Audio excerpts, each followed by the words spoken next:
जय छठ माता। मैं एक छठ माता का कथा सुनाने जा रही हूँ। एक राजा थे। एक राजा थे और एक रानी थी, उनकी पत्नी। दोनों बहुत अच्छे विचार के थे, बहुत नेक दिल के थे। वो अपने राज बहुत अच्छा से चलाते थे और अपने राज में प्रजा को अपने भाई बंधु के समान मानते थे। उनकी जो पत्नी थी वो भी बहुत अच्छी थी और बहुत नेक दिल की थी। वो सारी व्रत करती थी लेकिन कभी छठ नहीं की थी। छठ के बारे में उसको कुछ भी नहीं पता था। वो सब कुछ करती थी, सब धर्म मानती थी, लेकिन उसको किसी चीज़ का कमी नहीं था। संतान नहीं था, राजा को संतान नहीं था। तो राजा डॉक्टर से, वैद्य से, पूरा तीर्थ यात्रा सब कुछ, देवता से देवी से थक चुके थे। उनका संतान नहीं हो रहा था। वो बहुत परेशान थे संतान के लिए। जो भी लोग कहते थे वो पर राजा अपना उनका बात मान लेते थे और सोचते थे कि हमें संतान हो जाए किसी तरह से, लेकिन फिर भी उनका संतान नहीं था। एक दिन रानी दूसरे को बच्चा को खेलते देखी। जब खेलते देखी तो उस बच्चा को बहुत प्यार से गोद में उठा ली। और जब गोद में उठा ली तो जिसका बच्चा था वो उसका देवरानी का बच्चा था। देवरानी का बच्चा था। उसको देवरानी आई और रानी का गोद से बच्चा ले ली। बच्चा ले ली देवरानी और कहने लगी कि यदि तुम्हारे पास मेरा बच्चा जाएगा तो हम भी अनाथ हो जाएंगे आपकी जैसा, क्योंकि आप तो अनाथ हैं। आपका तो कोई संतान है ही नहीं। आपका तो ऊपर वाला नहीं दिया है, तो नीचे को दूसरे को बच्चा लेकर और खुशी मनाना चाहती हो, छीनना चाहती हो और अपने बच्चे को मार पीट के और गोद में ले जाकर और चार ताने सुनाकर चली गई। रानी जो थी वो बैठकर रोने लगी और भगवान को याद करने लगी कि हे महादेव, जितना भी देवता को पूजा करती थी सबके याद करके और रोने लगी। जब उसके पति आए तो पूछने लगे, रानी साहब क्या हुआ, आप क्यों रो रहे हैं? आपको क्या चीज का कमी हो गया जो आप आंसू गिरा रहे हैं? रानी कुछ नहीं बताई अपनी बात और बोली कि आज के दिन हम घर में नहीं रहेंगे, हम घर छोड़कर चले जाएंगे, रहेंगे किसी जंगल में, किसी पर्वत पहाड़ पे जहां पर कोई नहीं रहेगा। वहीं पर रहेंगे, वन फल खाएंगे, वन में अपना दिन बिताएंगे। राजा बोले, रानी साहब, मेरा इतना बड़ा राजपाट है, मेरा इतना प्यारे जैसा पूरे गांव देशवासी हैं, कितने अच्छे से मेरा आदर भाव करते हैं, तो आप क्यों छोड़ना चाहते हैं अपना घर परिवार? रानी साहब बोले, महाराज, जब मेरा संतान नहीं है तो मेरा कुछ भी नहीं है। हम नहीं रहेंगे, हम नहीं चाहते हैं दूसरे को दुखी देखना, क्योंकि दूसरा को बच्चा को जब हम गोद उठाएं तो मुझे ऐसे ताने दे दिया और कहती है कि तुम पे जिसका नजर पड़ेगा वो भी निसंतान हो जाएगा। तो यदि हमसे दुनिया निसंतान हो जाएगा तो हम इस जगह पे रह के क्या करेंगे? हम जंगल में जाएंगे, जंगल में ही दिन बिताएंगे। राजा साहब बहुत समझाए, बहुत कहें, लेकिन रानी साहब बात को नहीं माने। बात को नहीं माने। कार्तिक का महीना था, शुक्ल पक्ष तृतीया था। शुक्ल पक्ष तृतीया था तो राजा और रानी दोनों निकल गए। घर से जब निकल गए तो चलते चलते दोनों अपना जो भी धन संपत्ति, जे भी लेना था, रुपया पैसा जेवर गहना, जो भी अपना घर से ले लिए और घर से लेकर और निकल गए तो चलते चलते राजा रानी को कहीं पर शाम हो गया। तो एक झोपड़ी था तो झोपड़ी में रुक गए तो उस झोपड़ी में एक बूढ़ी माँ रहती थी और उसके एक बहू थे। वो बूढ़ी माँ बहुत गरीब थी, बहुत गरीब। जब तृतीया था तो उस रात में वहां पहुंचे तो रानी का कुछ इधर उधर नहीं दिखा और थक चुकी थी। तो कहने लगी रानी राजा से कि राजा साहब, मुझे तो अब चलने का मन नहीं कर रहा है, कहीं रुक जाते तो आराम कर लेते। राजा बोले, कहाँ पर रुक जाएंगे, किसके घर रुक जाएंगे, कौन मुझे ठहरने को लिए देगा जगह, बताइए। कौन कहेगा कि मेरे घर रुक जाओ, कौन जान रहा है कि ये राजा है। रानी साहब बोले कि देखिए वो झोपड़ी जो जना रहा है, चलिए वही झोपड़ी में रात भर विश्राम कर लेंगे और जितना धन संपत्ति देना होगा उसको दे देंगे, तब तो रहने देगी। राजा रानी दोनों उसको दरबार पर चले गए।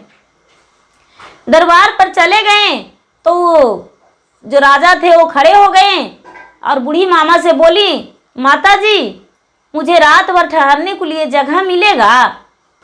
वो बूढ़ी माँ जो थी वो बोली, हाँ बेटा रुक जाओ, कोई बात नहीं, मेरा झोपड़ी है तो क्या, इसमें हम लोग 10 परिवार रह लेंगे, 20 परिवार रह लेंगे, जितना परिवार आएगा उतना रह लेंगे, बेटा रुक जाइए, कोई बात नहीं बेटा, रह जाइए रह जाइए।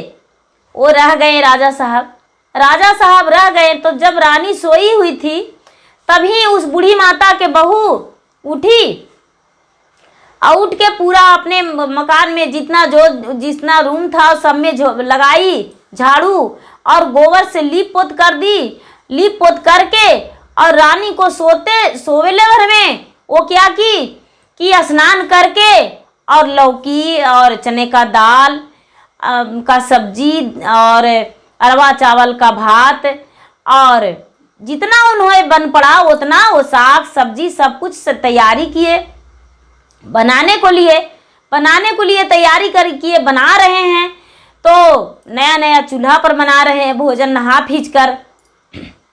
ये जो रानी थी वो देखी तो तंग हो गई, देख के चकित हो गई और कहने लगी बूढ़ी माता से कि माता जी आज क्या है जो आप इतना सुबह सब ये सब तैयारी कर रहे हैं, आज कुछ है या प्रतिदिन ऐसा ही करते हैं।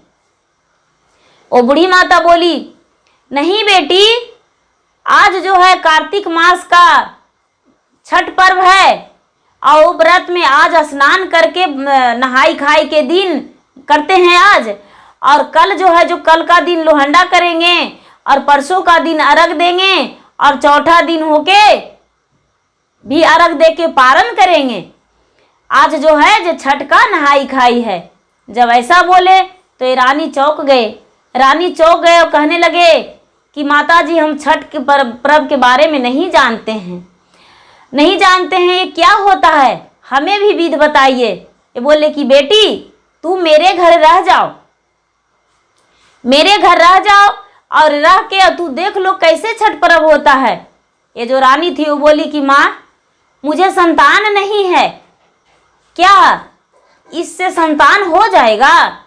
ये जो बूढ़ी माता थी वो बोली, बेटी तुम मेरे घर रह जाओ, तुम्हारा संतान भी होगा, सब कुछ होगा, तुम्हें किसी चीज का दुख नहीं होगा, बेटी रुक जाओ। वो जो रानी थी वो बूढ़ी माता का कहना मान ली और उसी को घर में उस दिन रुक गई।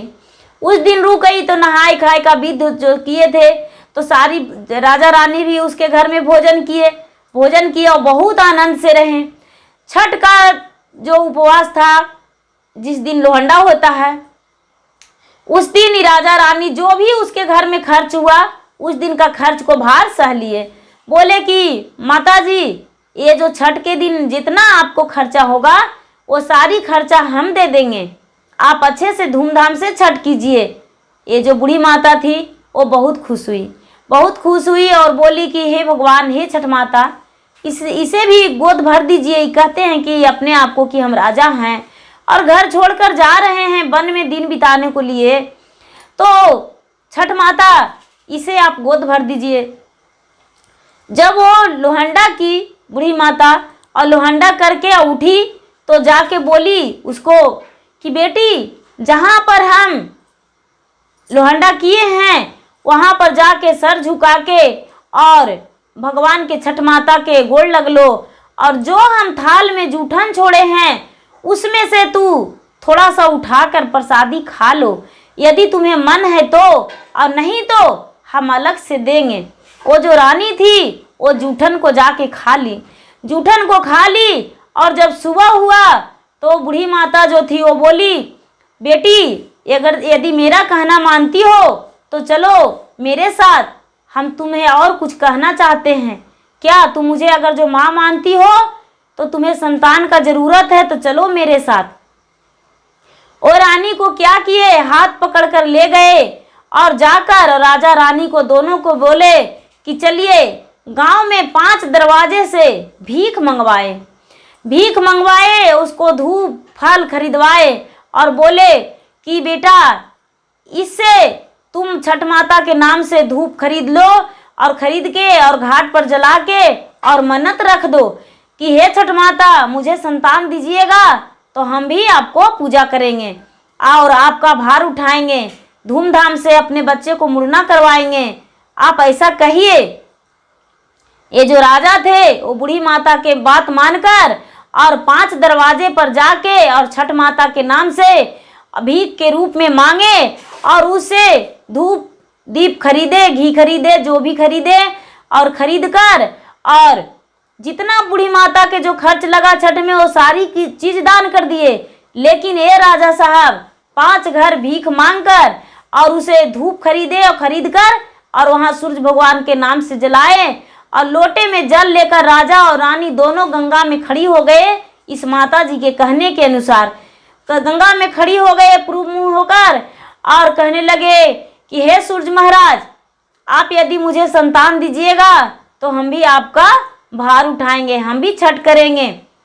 सूरज महाराज इस राजा और रानी का पुकार सुन लिए, राजा और रानी का पुकार सुन लिए और पुकार सुन के और एक बालक का रूप में प्रकट हो गए छठ माता, बालक का रूप में उसी घाट पे प्रकट हो गए और प्रकट होकर और एक एक फल राजा और रानी को दोनों को हाथ में दे दिए, हाथ में दे दिए फूल और फल और बोले कि आप लीजिए प्रसादी है, मेरा माँ ने छठ किया है तो आपको प्रसादी देने को लिए बोला है, लीजिए आप ये प्रसादी खा लीजिएगा, लीजिए। ये जो राजा और रानी थे वो दोनों प्रसादी ले लिए उस बच्ची से ले लिए और राजा रानी दोनों सोचे कि इस बच्ची को 2-4 पैसे हम दे देंगे क्योंकि बहुत छोटी बच्ची है और मुझे खास के प्रसादी देने आई है। जब राजा रानी दोनों को ढूंढने लगे तो देख रहे हैं कि वो बच्ची है ही नहीं। ये जो राजा रानी थे वो बूढ़ी माता से जाकर कहने लगे कि माता जी देखिए एक बच्ची आई थी और हमें प्रसादी और फूल देकर गई है, इसे हम क्या करें। वो माता बूढ़ी माता जो थी वो बोले कि बेटा जो अपने मन से प्रसादी दे गए हैं वो बहुत शुभ है, उसे खा लीजिए आप और खा के और अपना सिर पे हाथ रख दीजिए, उससे बड़ा बहुत पुण्य मिलेगा।